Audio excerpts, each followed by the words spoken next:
Will Sparrow was a liar and a thief, and hungry, so when he saw the chance to steal a cold rabbit pie from the inn's kitchen and blame it on the dog, he took it, both the chance and the pie.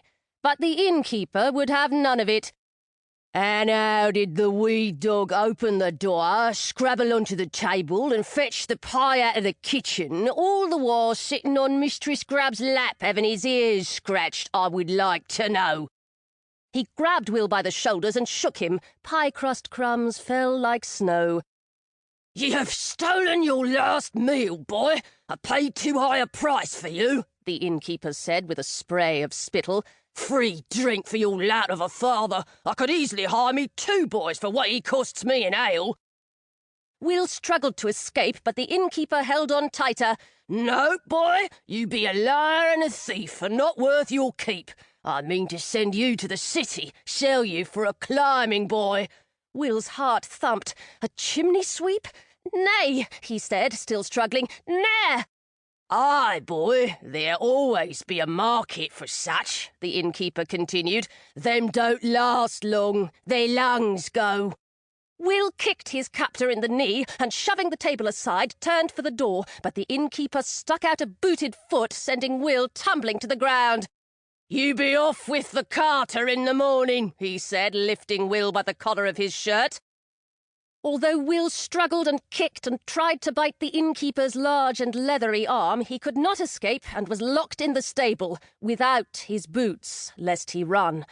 But it is difficult to keep a wiry, clever, sad and angry lad locked up, and Will worked on the boards of the stable, making first a mouse hole, and then a hole a weasel might fit through, and finally a hole large enough for a small but determined boy. He wrapped a blanket, prickly with horsehair and straw, but not too tattered for warmth, around his shoulders. Exhaling loudly, he squeezed through the hole and ran into the night.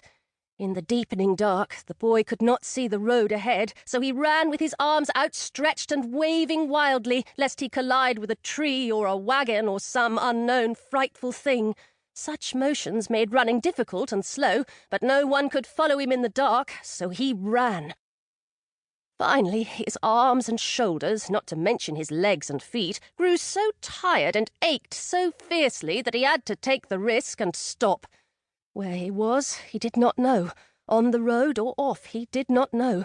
The darkness and the strangeness frightened him, and his heart beat like a tambour. He moved forward until he felt something, a tree stump, he guessed, by which he could rest without fear of being overrun by a cart or trampled by a horse. Lying down, he snuggled into the blanket, his back against the stump, for that way he felt less lonesome and forlorn. The night was full of sounds.